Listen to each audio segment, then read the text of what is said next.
Querido irmão, querida irmã, abra a sua Bíblia e deixe-a aberta no livro de Atos, capítulo 4, versículos 23 a 31. Daqui a pouco nós faremos esta leitura. Atos dos Apóstolos, capítulo 4. Se alguém pertinho de você não tem a Bíblia, reparta de forma que todos acompanhem a leitura. Eu acho que vai ser projetado aqui também. Isso, legal.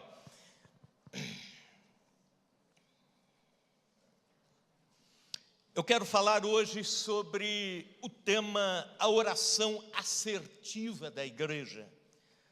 Repita comigo, a oração assertiva da igreja.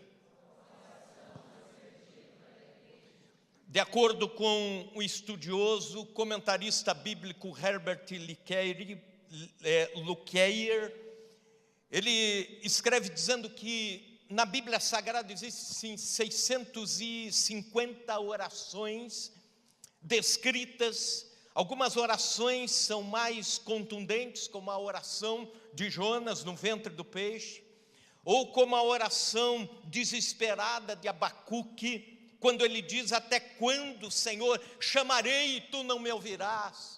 Até quando o teu silêncio? Ou algumas orações regadas de adoração, como a de Salomão, quando inaugura o templo, e aí ele ora a oração retórica da Bíblia, que ocupa uma página inteira das Sagradas Escrituras, e essa oração se torna referência para o povo de Deus orar, inclusive pela nação. Algumas orações são cheias de culpa, como Davi no Salmo 51, que ele chora os seus pecados dizendo: os meus ossos estão esmagados por causa do meu pecado. Algumas orações são fracas, como a de um pai exausto, decepcionado, que chega aos pés de Jesus e disse: Senhor, ajuda-me na minha incredulidade.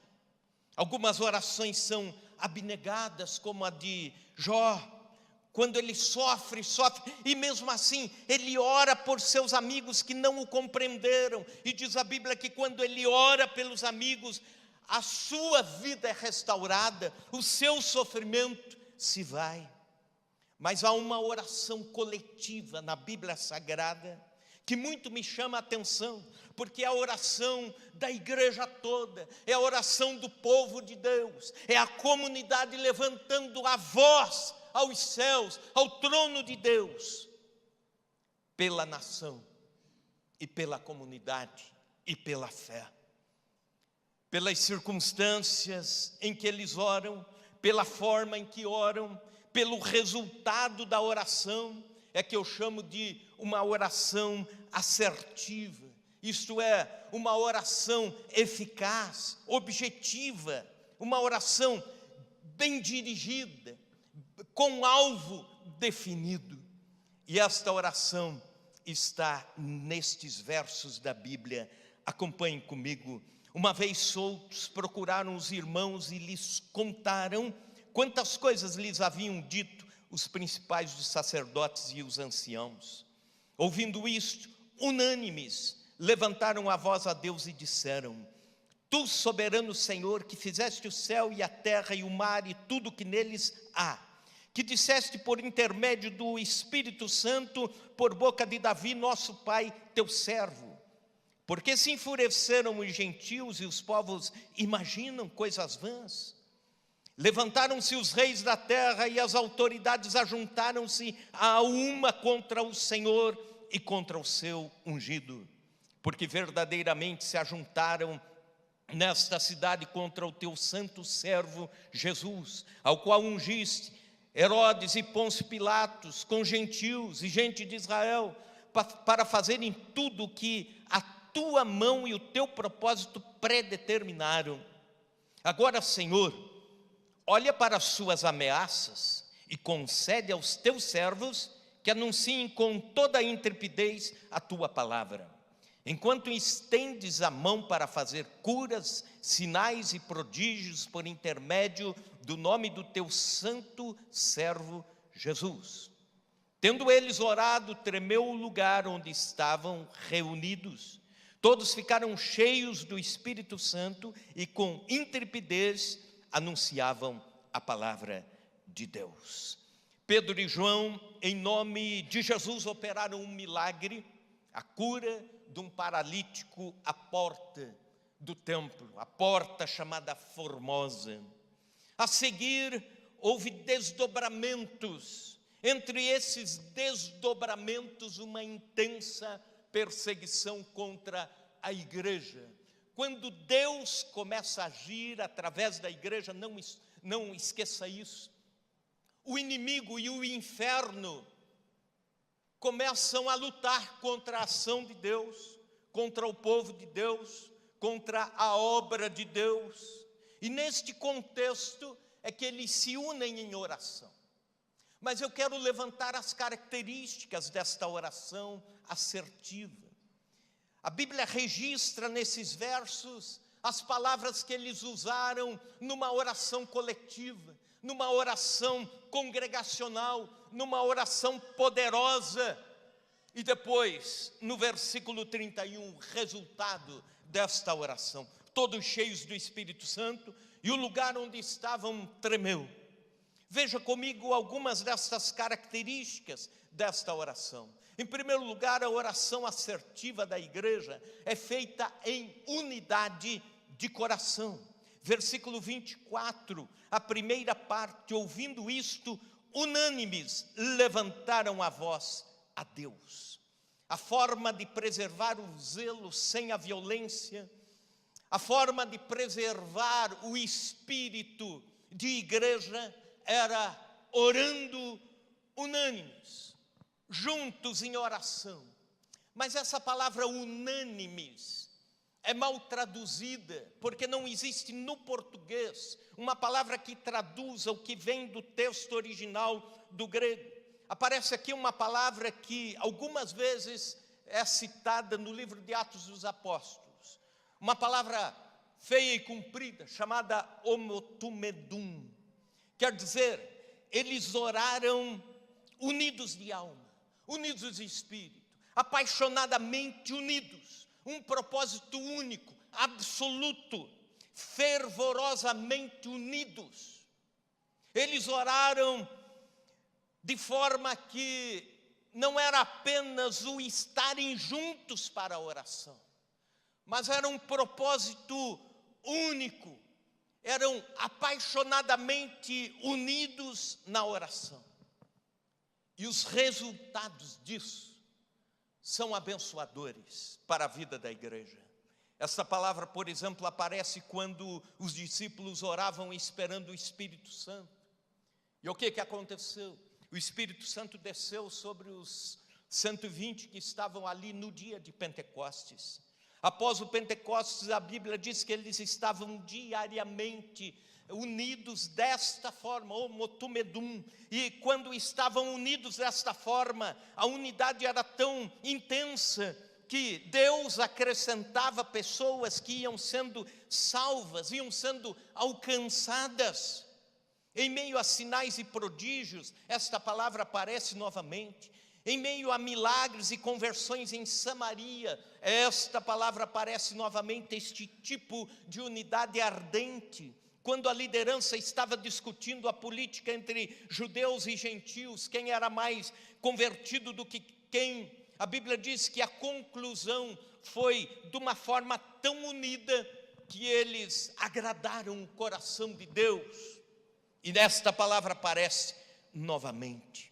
A igreja precisa aprender a se unir em oração. Todos nós precisamos entender a importância disso no momento em que estamos vivendo na nossa nação, na vida da igreja, no cristianismo.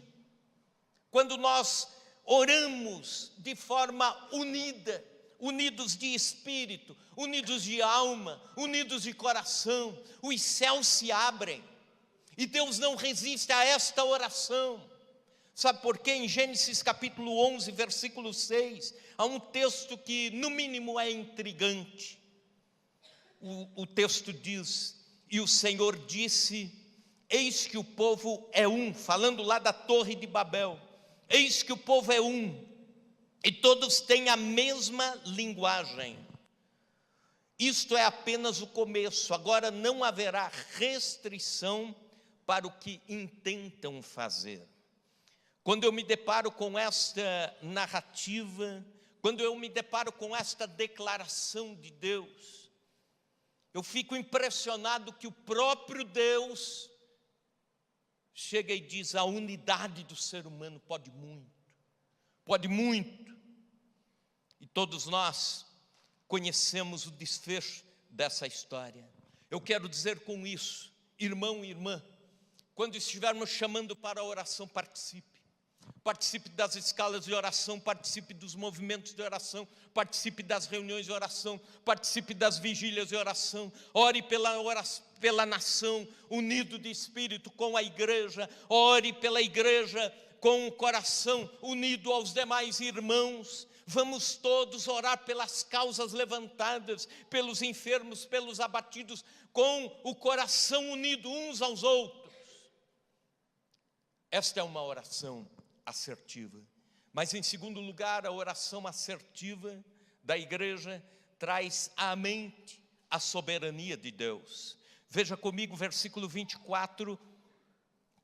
E disseram, a segunda parte: Tu, soberano Senhor, que fizeste o céu e a terra e o mar e tudo que neles há. Aqui no texto grego aparece uma palavra que normalmente não aparece referindo a Deus.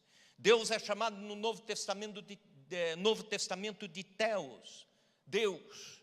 Mas aqui aparece a palavra déspotes, que quer dizer proprietário absoluto de algo, de um império ou de parte do império, absolutamente pleno em poder, poder inquestionável, dono incontestável do poder e domínio sobre um povo. Esta palavra que aparece para definir Deus, e eles oram dizendo: Deus, o Senhor é soberano sobre todas as coisas. A oração começa assim, exaltando a soberania de Deus. O sinédrio podia ameaçar a igreja, a sociedade podia ameaçar a igreja, as autoridades da época podiam ameaçar a igreja, mas Deus é maior em autoridade do que o sinédrio, é maior em autoridade do que a sociedade, é maior em autoridade do que os poderes deste mundo. Deus é Senhor do universo, Ele é o Senhor da história. Nada pega Deus de surpresa na história, nada pega Deus de surpresa na vida da igreja, nada pega, Ele é absoluto. Satanás podia ameaçar a igreja, mas as portas do inferno não prevalecem contra ela. Os homens podem ameaçar a igreja, mas as portas do inferno não prevalecem contra ela. As circunstâncias podem ameaçar a igreja, mas as portas do inferno não prevalecem contra a igreja de Cristo. Ele é soberano. A W. Tozer, escritor e grande pregador que Deus já levou para o lar eterno, deixou um legado para todos os pastores de fé reformada. Ele diz: o maior problema da igreja é que a igreja pouco medita na grandeza de Deus. E porque pouco medita, e porque pouco ora sobre isso, e porque pouco ouve pregações sobre isso, nós imaginamos um Deus mais frouxo, menos soberano. Nosso Deus é quem governa todas as coisas, Ele tudo governa. E nós devemos citar isso quando cantamos, citar isso quando oramos. Precisamos declarar que Deus criou cada estrela e a chama pelo nome. Precisamos declarar que Deus exalta as nações e as humilha. Precisamos declarar que Deus é soberano, Ele dá poder aos reis da terra e Ele mesmo tira. Ele é soberano. Há séculos atrás, um movimento que infelizmente criou eco no cristianismo protestante, chamado arminianismo.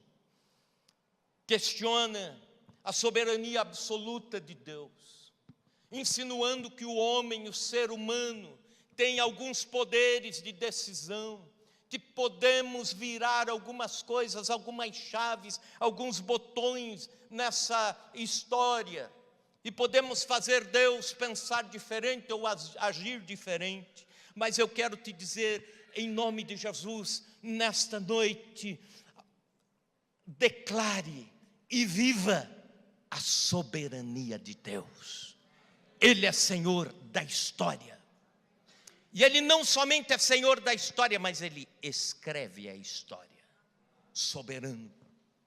Na vida da igreja, soberano. Sobre Chapadão do Sul, soberano. Sobre o nosso país, Ele é soberano. Sobre o universo, soberano. Aquilo que continuamente declaramos em oração, passa a fazer parte do nosso cotidiano, passa a entrar nos nossos valores de fé. Há um historiador que talvez seja o maior nome nos dias de hoje, chamado Justo Gonzalez. Ele diz o seguinte, que as doutrinas evangélicas, as doutrinas de fé, elas não surgiram dos gabinetes dos teólogos, surgiram da igreja. A igreja orando, a igreja cantando, a igreja pregando, a igreja ouvindo, a igreja refletindo. E do meio desses valores se destacam alguns e que vão ser melhor estudados, sistematizados e assim por diante. Querido irmão, querida irmã, restauremos o hábito de dizer: Deus é soberano, e crer absolutamente nisso. Quando a igreja declara a soberania de Deus, ela não precisa temer a violência dos governantes, ela não precisa encolher-se diante de uma sociedade que respira ódio contra o cristianismo ou até desdém e desprezo. Ela pode cantar com todo fervor: com tua mão segura bem a minha. Quando a reforma protestante começou a criar corpo no século XVI, o movimento varria toda a Europa. Conta-se que o enviado papal advertiu Martinho Lutero de que ele seria severamente punido caso continuasse o seu caminho de pregação dos valores cristãos, dos valores da reforma protestante. Ele poderia ser julgado e morto. Esta era a advertência. E o emissário então lhe perguntou: Lutero, o que você fará quando isto acontecer?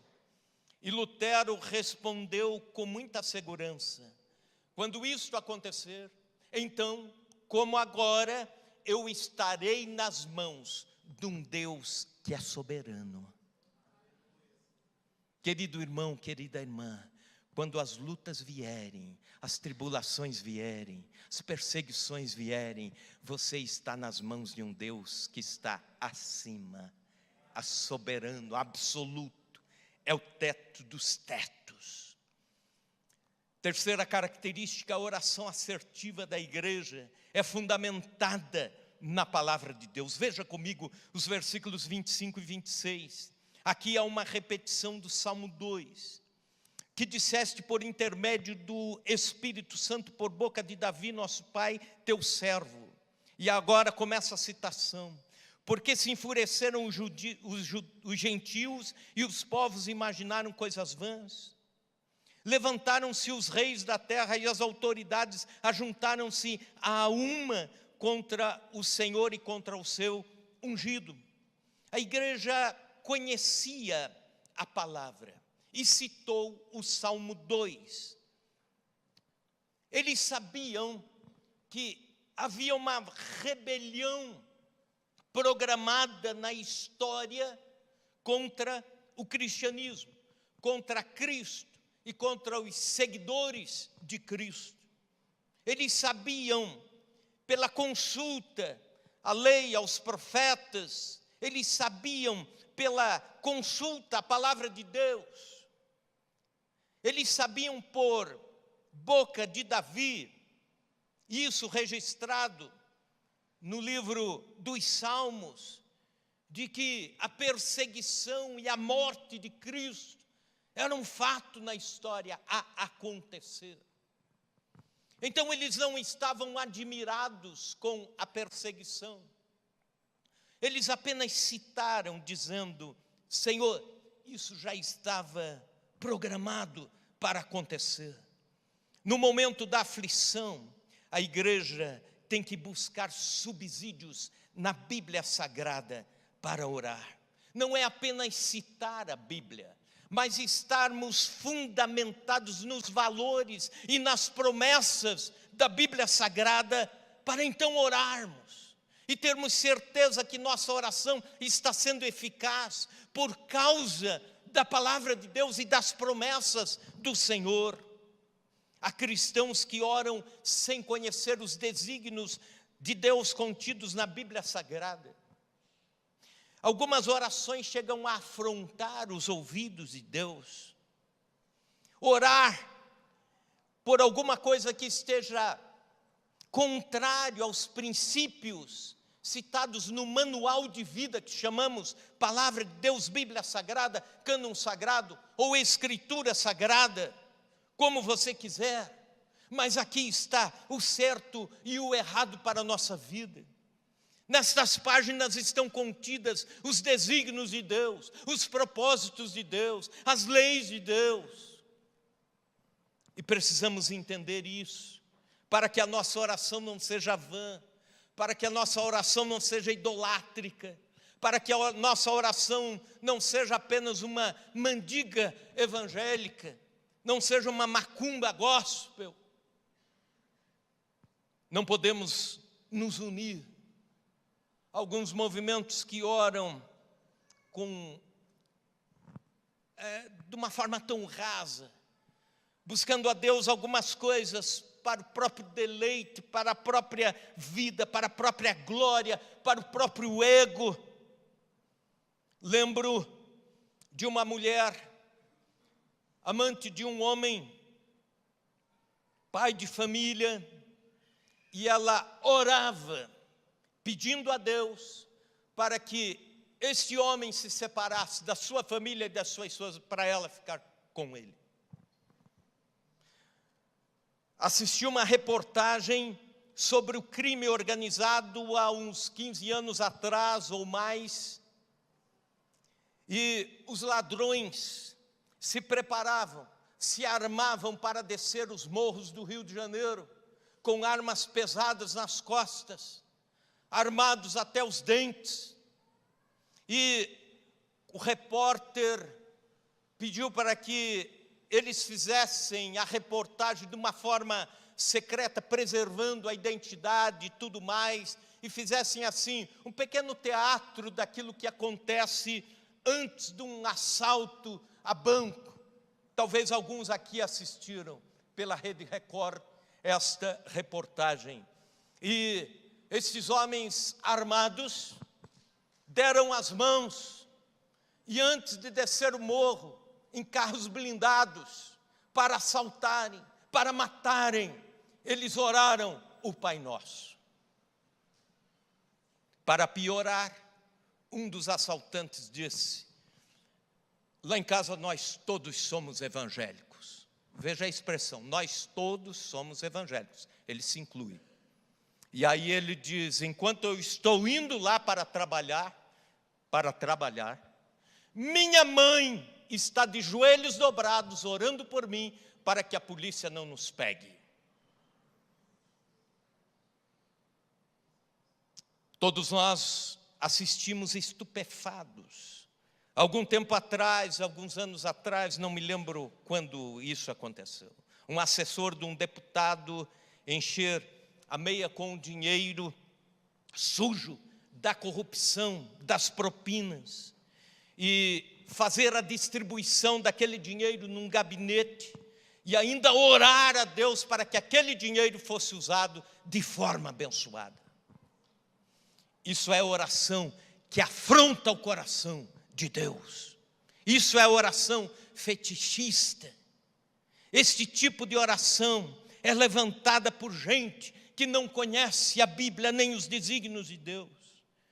E esta oração da igreja é atendida por Deus, porque a igreja começa orando e citando as Escrituras contextualizadas com o tempo em que estavam vivendo. Uma igreja precisa ter prazer em conhecer as Escrituras sagradas e, quando ora, falar com Deus, não apenas citando os princípios de Deus, mas estando envolvido neles.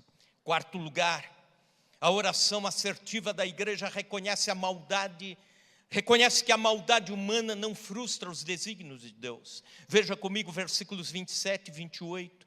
Porque verdadeiramente se ajuntaram nessa cidade contra o teu santo servo Jesus, ao qual ungiste Herodes e Pôncio Pilatos, com os gentios e gente de Israel, para fazerem tudo o que a tua mão e o teu propósito predeterminaram.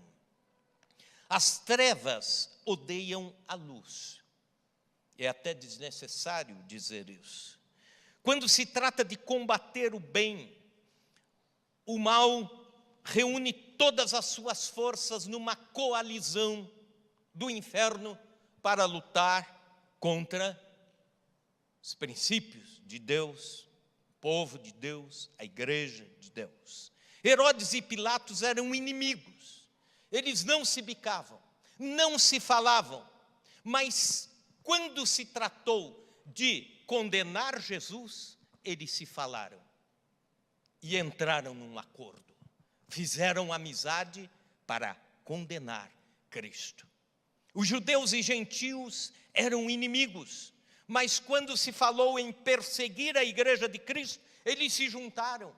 Romanos e judeus, juntos, perseguindo, juntos lutando pela causa. Não obstante toda esta orquestração, os planos e propósitos de Deus não são frustrados. O mal não frustra os projetos de Deus. Satanás não frustra os desígnios eternos de Deus. Nós temos uma visão errônea como cristãos. Por vezes nós imaginamos, escute isso, por vezes nós imaginamos erroneamente que Deus e Satanás estão lutando em pé de igualdade. E aí a gente então torce por Deus em oração e ora, e aí Deus vai vencendo. E se a gente parar de orar, e aí Satanás vai vencendo. A isso nós chamamos de dualismo. Mas Satanás não é criador, ele é criatura de Deus. Deus se impõe como soberano e criador, inclusive sobre ele. A oração assertiva da igreja reconhece que a maldade humana não frustra os desígnios de Deus. Quinto lugar, a oração assertiva da igreja não pede pela cessação da oposição, mas poder para testemunhar em meio à oposição. Versículo 29. Agora, Senhor, olha para as suas ameaças e concede aos teus servos que anunciem com toda a intrepidez a tua palavra. Observe que a igreja pediu, olhe para as ameaças e concede que preguemos a palavra com intrepidez. Eles não pediram o contrário, dizendo para Deus, cesse as ameaças. Eles disseram, Senhor, olhe, Senhor, está em tuas mãos, mas a prioridade é que a tua palavra seja pregada. Por vezes, como crentes, nós esquecemos disso em nossas orações. Orações individuais, orações coletivas. Oramos pelo nosso bel prazer, oramos por aquilo que nos faz bem, oramos por valores desta vida, oramos por questões que pouco têm a ver com a glorificação do nome de Cristo na cidade, na sociedade ou na nação. A realidade é que o povo cristão do século 21 ora a Deus pedindo a cessação da oposição, a cessação da aflição, a cessação da provação. E pouco pede, ou nunca pede, para que a palavra de Deus seja anunciada com intrepidez, pela própria igreja, pelos irmãos, pelos pastores, pelos missionários, pelos ministérios da igreja. E isso nos leva a um tipo de cristianismo com valores invertidos. Igrejas que oram para que Deus autentique a teologia da prosperidade em detrimento ao evangelho da cruz. Igrejas que oram para que Deus aprove a pregação da autoajuda ao invés da pregação do arrependimento e da conversão a Cristo. Igrejas que oram para que Deus abençoe as técnicas de marketing e de mercado da fé, para que o templo se encha, em detrimento à evangelização, à oração pelos campos missionários, ao clamor para que Deus converta corações, para que Deus salve vidas, para que Deus transforme. Se eu perguntasse aqui, quantos estão orando constantemente pela salvação e conversão dos parentes, dos amigos, dos colegas de trabalho? Talvez poucas mãos se levantassem. Querido, ore não para que cesse a perseguição, não para que cesse a tribulação, não para que cessem as suas lutas, mas entregue-as diante de Deus. Diga como a igreja: Senhor, olha para isso que eu estou vivendo, olha, está nas tuas mãos, mas Senhor, prioritariamente, não deixa que a tua palavra pare de ser pregada e anunciada. Eu tenho um amigo pastor, não vou dizer seu nome, ele não gosta que isso entre na mídia. Aliás, nem posso fazê-lo, é um trato que fiz com ele.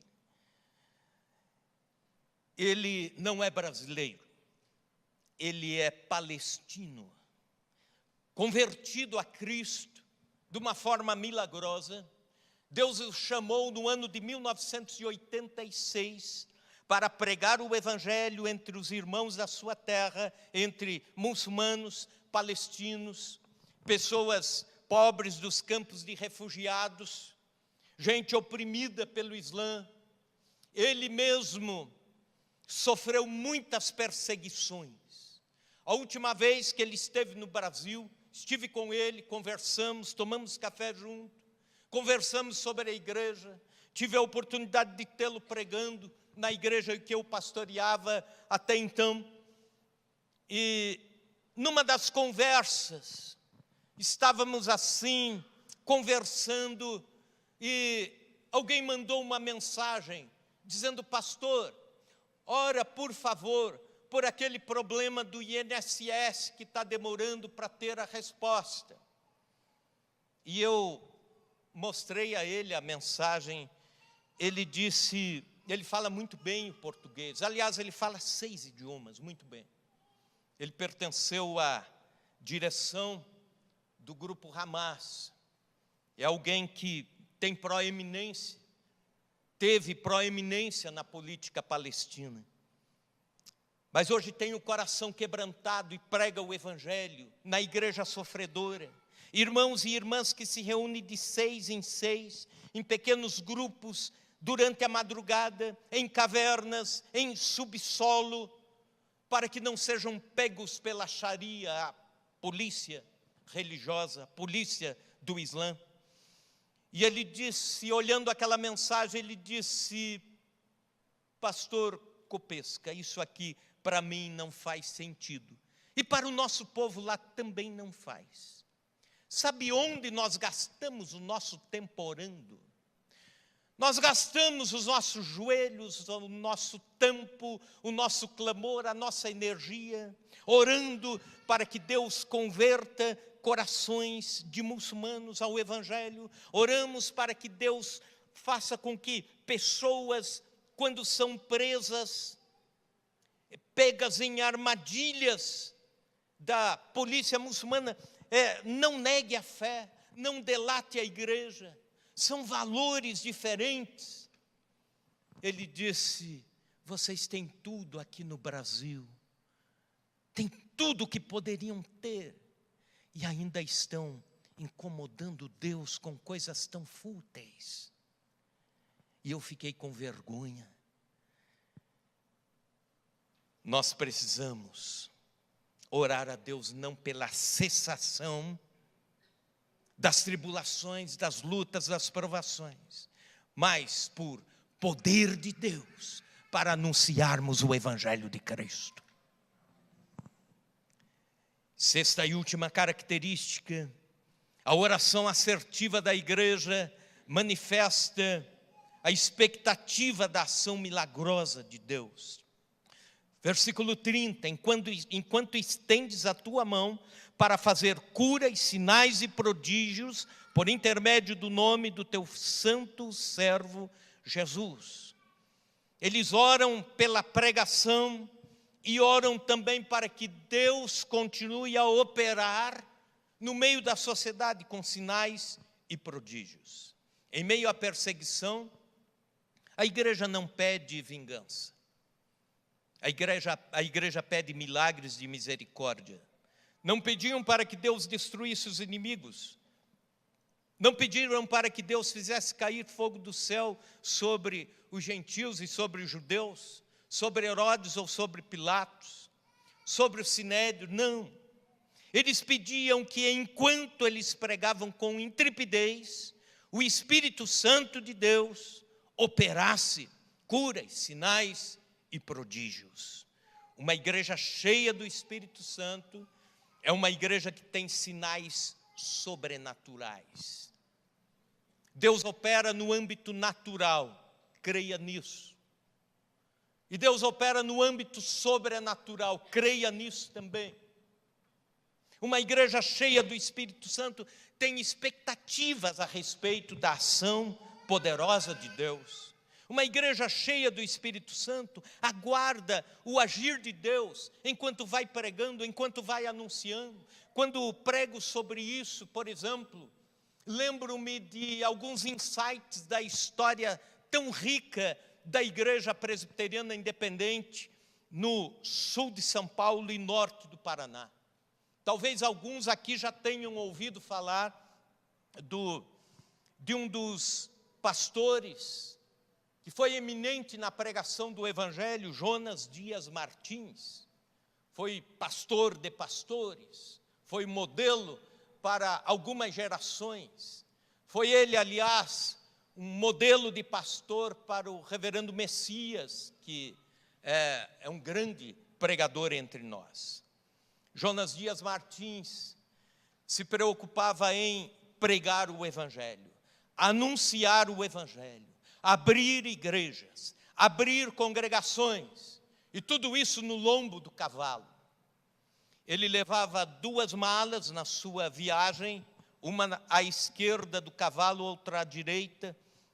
Ele levava uma mala cheia de roupas limpas e a outra mala cheia de literatura, bíblias, livros, folhetos de evangelização.